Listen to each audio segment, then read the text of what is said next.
My name is Allen Hardwick. I am a self-employed. I started my business as computer repair and website design in 1997. I've always been in the computer industry and the electrical industries ever since high school, actually, and prior to that. And it's just kind of bloomed from the electrical to the computer business. And it's all self-taught. I have a little bit of training in high school. So everything that I know is self-taught. That's why I think that is one of the things that would make me a good candidate for this position, because I'm smart. I can pick up on things easily. I'm great on research. Everything that I've learned has been on research. It's out there. The information's out there if you're willing to look for it. And too many people today are not willing to look for it. They'll just pass it by and vote by what the party tells them to vote, and I'm not like that. So what got you interested in running for the 5th Congressional District? Well, we vacation up here every summer, and at the time that I started my campaign, I was actually living in Ypsilanti, Michigan, which is not in the 5th District. What we did is, because the district that I lived in was, in my opinion, was not winnable by conservative, which included Wayne, Washtenaw County, Ann Arbor, that area. Very, very, very liberal area, and it's just not winnable. So I love this area. I love the schools. We currently live in Davis, and we moved up here in the end of June. And I wanted my kids to go to grade A schools. Davison has grade A schools, and it's all just kind of coalesced together and worked out for the best. And I'm living in the district, I'm running in the district, and my kids are getting the quality education that I wanted. So, we have several communities, such as the city of Flint, which are facing some financial struggles. And what role do you think that the federal government can play in helping local communities revitalize, get on a firm financial setting, so you don't see what happened in the city of Detroit with a bankruptcy happen here in mid-Michigan? Well, from what I understand, they're probably getting that under control at this point, but I think that the federal government could play a role in it by revitalizing the area with bringing jobs in here, allowing this to be a more job-friendly area, well, like Michigan has done in the past with the movie industry. They've given incentives for the movies to be made here, and I think if we can give incentives for the areas that have lost their manufacturing jobs for other manufacturing companies to come in, then it would revitalize the area. And anytime that you have a revitalized area, then crime rate goes down, education systems go up, everything is improved in the community. And this was a very, very, very, very vitalized area for a long time. And it wasn't just until within the last 15 years or so that it went downhill. Matter of fact, in the last 10 years, Flint has lost 57% of its manufacturing jobs. And a lot of those were union jobs. And even though we have a lot of retirees, we still have a lot of people that have left Flint and they continue to leave Flint. And we need to bring the people back. We need to bring the jobs back and make this area a great place to live and a great place to work again. Are there specific industries that you would focus on to try to give tax incentives to maybe revitalize those industries in our area? Well, a lot of manufacturing jobs I think can be brought in here. There's a company a startup company, I think they're in Kentucky or Tennessee, I can't remember, called Elio. I don't know if you've ever heard of them. They are a very innovative company that is building a car. It's a three-wheel car. It's actually like a motorcycle with a shell that they're selling for $6,800, and it gets 84 miles a gallon, I think. We have a lot of people out there that could do that could innovators. I think if we can get the federal government into backing people to get good ideas and bring them into these areas, that would be very, very beneficial, because it's already tooled, it's already set up for that type of industry. And I think they actually bought a Jeep plant or something, I can't remember exactly, but they bought a closed down auto plant down there, and that's where they're manufacturing. And I think there's a lot more out there than just that. We just need the government to be able to ease restrictions on companies, and maybe even help startup companies bring industry back. One thing that I'd like to see is Made in America be a household name. There's too many things now that are not made in America, and that is one of the main problems that we have. I want to move it now on to foreign policy threats and the threat of terrorism and homeland security. We're seeing new emerging threats with groups like ISIS that are playing a role, and as a member of Congress and all, you'll have to work with the President and the Senate in order to help develop America's foreign policy and all that. First of all, how do you think the President and Congress are doing right now as far as handling these sort of threats and all that? And what should the U.S. role be in combating these sort of threats from groups like ISIS? Well, one of the problems that we're having is that our current president, although he means well, and I know he knows that the American people are tired of war. We've been in war for a long time. He doesn't really even want to call it war at this point.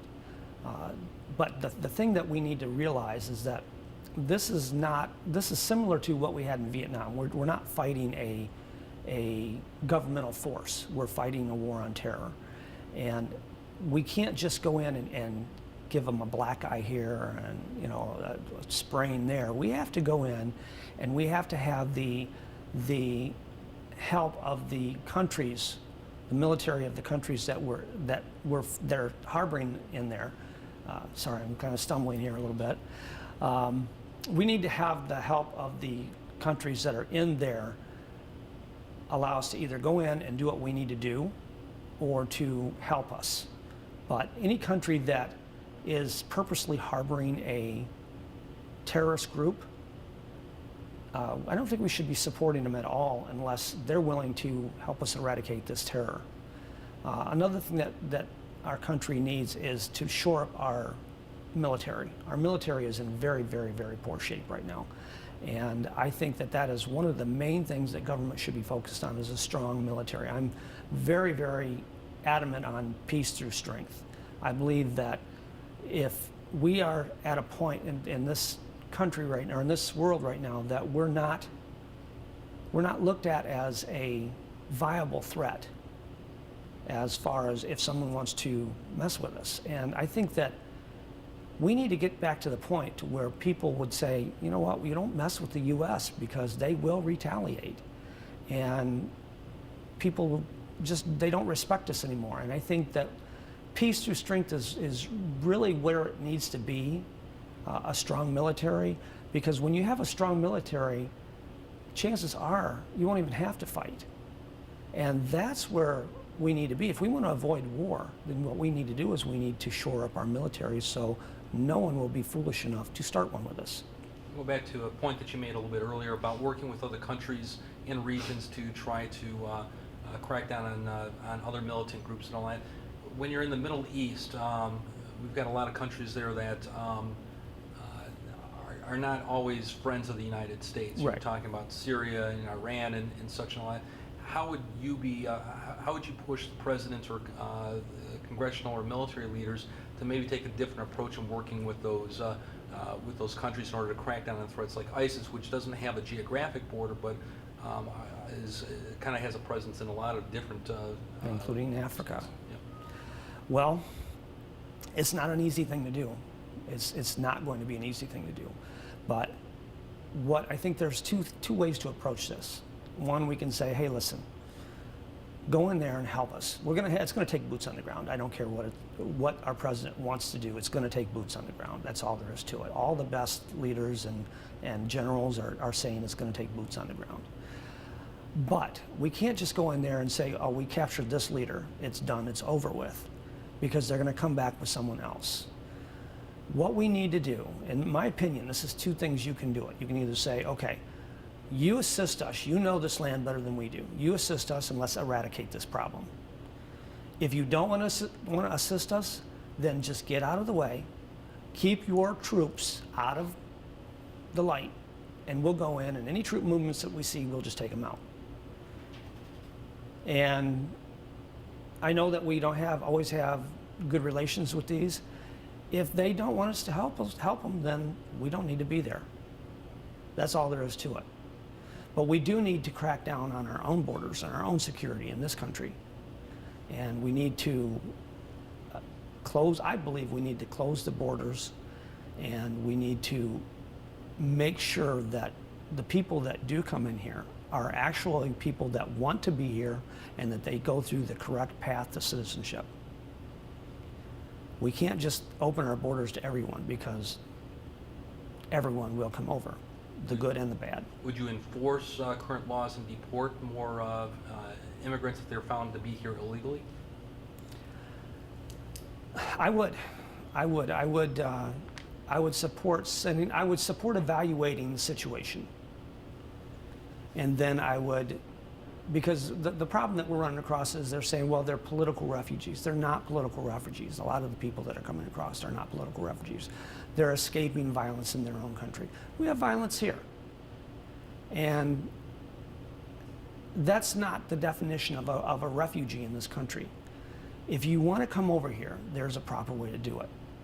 But we need to evaluate the cases that we have now. We need to evaluate them, and we need to process them according to what they are. And if they are not a political refugee, then they need to go back to their home country. The only time I would say that they would be allowed to stay is if they were, say for instance, no place to go. If they had no family or anything like that. Then I could see we could put them into the system. But there's a lot of times that's not the case. It's really a touchy subject, and I know a lot of people are sore about it. But we're a nation of laws, and we live by the letter of the law. We don't live by opinion. We don't live by Facebook. We don't live by other people's version of the law. We live by the letter of the law. That's what this country was founded on. And if we can't live by the letter of the law, then we're not a country anymore. I want to focus now on the issue of crime in our communities. Mm-hmm. You have on yearly reports that come out that have placed Flint and cities like Yep. Saginaw near the top of the list when it comes to crime rates in America.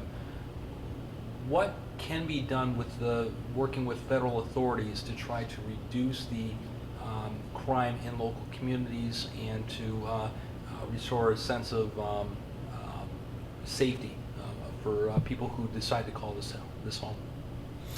Well, one of the problems that we're having is lack of jobs, and that's always, whenever you have lack of jobs, you have an increase in crime. If we can get this job market revitalized, then the crime rate will go down. I also am a very strong supporter of the Second Amendment, and I believe that people have the right to preserve their own lives. That's a God-given right, not a right given by a government. Michigan is an open carry state, not because there's a law saying there's an open carry state, but because there's no law saying there's an open carry state. Detroit is one of the very few cities that has been having lower crime rates, and it's because the people have had enough. And the police chief of Detroit has said to the criminals, watch out, because the people are armed and they will shoot you. The people are not there to arrest you, they're there to shoot you. And crime has gone down. But in order for the federal government to help, I think the only possible way of doing it is to revitalize the area with jobs and education. One of my key platforms is bringing back the industrial arts programs in high school. Because right now we have a whole generation of people that are retiring, blue-collar workers that started off in those type of programs in electrical or auto mechanics and auto body and shop classes. And if we could bring back those classes in high school, then that would help kids get out of high school and into a better job market than into fast food industry or Kmart or something like that. Speaking of Kmart, getting ready to close 2 of them. So we need to allow kids to have a better jump on life And I think that that's one of the key things we can do is improve our education system, bring back the industrial arts programs, bring back the life skills programs, and revitalize the job industry. That's what the federal government can do. I want to go back to crime in just a little bit, but since you brought that topic on up and all about the economy and such like that, a lot of people are saying that it's not the low-tech careers that are struggling here, and all that. It's the inability of local employers to hire kids that have skill sets that deal with new technology and such. You're in that field, Right. Is there more that Congress can do in order to encourage schools, to encourage local business communities, to encourage businesses to try to provide more opportunities to get kids into high-skill careers, or do you think that there's still that need for the auto manufacturing type of skill sets that we still need to go and get? Well, I think we need to face on all fronts. I mean, we need to bring in the blue-collar workers and also in the higher skilled trades. But, you know, there's also apprenticeship programs that we can incorporate. I remember back in the 80s, in the late 80s, the job market was just starting to rebound. And a lot of the jobs that were considered good paying, one of them was truck driving. I don't know if you remember back then, truck driving was ads were all over the place about learning how to drive truck. I was one of those people that learned how to drive semi. And you know, it's a hard job. It really is. A lot of people don't realize how hard it is. It's a hard job. But one of the things that I found about that is that they were giving incentives to companies to hire students over hiring people that had been in the industry for a long time. They were getting tax breaks for hiring students. So if we can get that type of a system back to where we can give incentives for businesses to hire kids straight out of college, and I'm not saying taking preferential, but I think the kids do need to have a better break on that. But see, and there's also the other end of it too. That I wouldn't know what the answer is to that at this point. But we have people that are in the job market. Well, people that leave the job market before they retire, they're having a hard time getting jobs as well. So, you know, it's got to be both ends. It's got to be everybody's job to make this economy better. It's not just the federal government. It's going to have to be the employers. It's going to have to be everybody. This is not anything that any one person or entity can do. Just like the president said when he got reelected, he said that he tried fixing, I think he said he tried fixing Washington from inside Washington, and he said that's not the way to do it. And he wanted to take it to the people. And I think that actually was a very, very powerful message that he said, that we need to take it to the people. Everybody has their duty to do. And if they're not going to do their duty, then it's not going to get better. And that's just, everybody's got to do their thing. But the government, I think the government needs to get out of the way to allow them to do it. That is one of the problems that we're having, is that we're having government taxation and regulation and everything is just so much that companies can't thrive like they used to. So they're finding the easiest, quickest way to make money and still pay their taxes. And look at Burger King. I know they say Burger King didn't move out of, or didn't buy Tim Hortons because they wanted to pay Canadian tax rates, but you know that's got to be part of it. And they're going to save billions and billions and billions of dollars every year, and we're going to lose billions and billions of dollars because of that choice. So that drove that industry out of this country, and if this continues, where are we going to have in this country? Are we going to have everything imported into us? Or are we going to make, like I said, make American made in America mean something again? To get back to the topic that we started the conversation on, which was education. In mid-Michigan here, we have a lot of school districts that are very high performing, but we also have some school districts that are on the lower end of performance and all that. what can the federal government do in order to encourage innovation amongst the highest performing school districts, yet still raise the level for school districts that are near the bottom? Get out of the education business. What does that mean? Get rid of the Department of Education. Each district should be maintained by its own government. And Common Core, I believe, in my opinion, is one of the worst things that could have been brought into this. My son, I have a son who is 6 years old, and he's already struggling with math.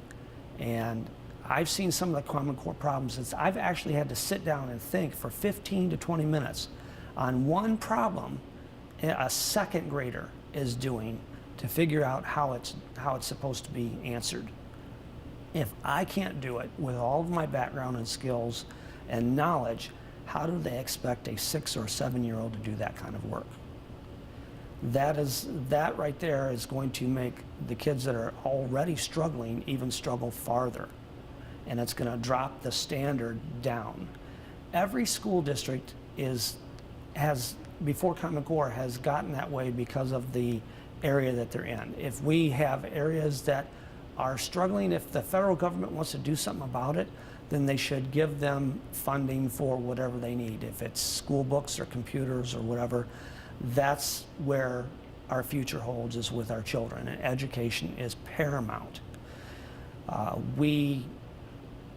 Although that I don't agree that the Department of Education is a good thing, there should still be funds set aside for our schools.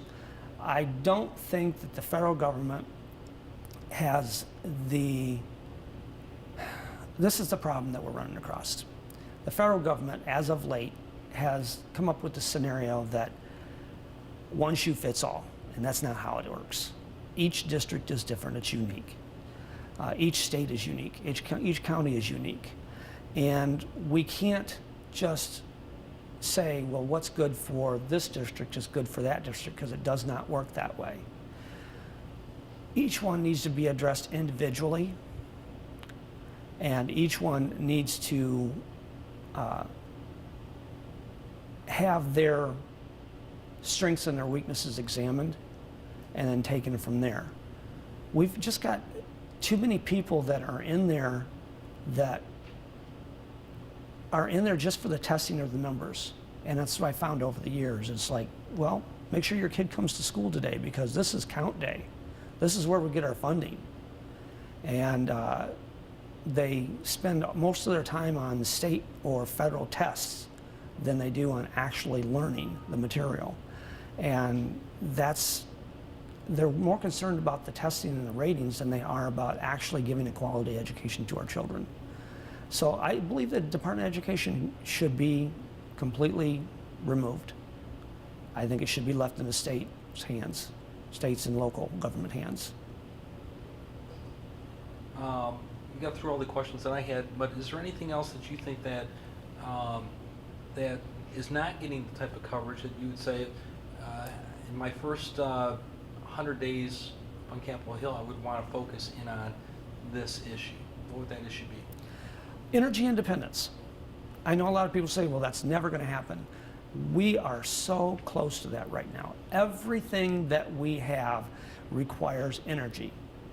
And we have a lot of resources here, untapped resources, that are being stifled by special interest groups, big business, and anybody that's going to make a profit off of buying foreign oil. That's got to stop. I know it's not going to happen overnight, but we have the Keystone Pipeline that's been, by several different studies by our own federal government, said to have no environmental impact, and that it would be one of the best things that we could do. Everything that we have requires energy. Now, I'm not saying I'm not for green energy. I'm 100% for green energy, and I think we should continue to research green energy, but we cannot completely cut out our fossil fuels and go to green energy overnight. It's just not going to happen. And if we can ease into it when the technology is there, because right now the technology is just not there, we can bring that into, instead of a government program, into people that would develop it privately and then make it a competition, because people are competitive by nature. If we can make it a competition on who's going to come up with the best alternative energy, then I think it would work. But until then, we have so many resources here we're not using. And we could bring it back down to where it's not going to cost $400 a month to heat your home, or it's not going to cost you $700 a month to fill up your car. We can tap the resources we have. We have all the oil up in Canada. We have oil here. We have natural gas here. There's so many resources that can be utilized. Ethanol. My wife's car is an E85, and I just filled it up the other day for $2.32 a gallon. And you know, it doesn't get that as good a gas mileage as it does on regular gas, but it's only like 2 or 3 miles to the gallon difference less. But for $1.20 a gallon less, yeah, come on, that's a substantial savings. The problem that we had with that is that back in 2008, when gas prices went up to $4 a gallon, what happened is that all of a sudden the prices went down to $1.50 a gallon, and they lost all those contracts for building for growing corn for E85, and they canceled all those contracts. It's, well, you know, we don't need it now. Well, that was the biggest mistake they could have made. E85 is a renewable alternative fuel source, and we have a lot of farmlands that are not being utilized that could be utilized for growing corn and making E85. And that's one alternative we can go with. And you know, besides drilling and natural gas, I mean, natural gas, cars will run on natural gas. And we can even go that route as well. But to all of a sudden stop using fossil fuels, it's not going to happen. It's going to take a process, and it may take 40, 50 years to do it. But we can't just say, like our president says, he says, well, you know, we've got to buckle up and we've got to eat the cost right now to secure our future for our children. Well, in the process, he's racking up trillions and trillions of dollars in debt, and that's going to be passed down to our children. So who's winning? We're losing now and they're losing then. So how is that going to help our children? We need to utilize what we have now. Everything that we have is, everything we buy from the store is shipped using fuel. Everything that a farmer uses, his tractors, are fuel. Processing the food is fuel. Everything, a lot of things in manufacturing uses fuel. And we have it, and we're not using it. And believe it or not, we're exporting some of it. Why are we doing that? Why are we exporting oil when we're getting gouged at the pump now? That's just not right. We're exporting the oil that we drill here, that we pull out of the ground in our country. We need to get rid of the dependency on foreign oil. I think that is one of my very key issues.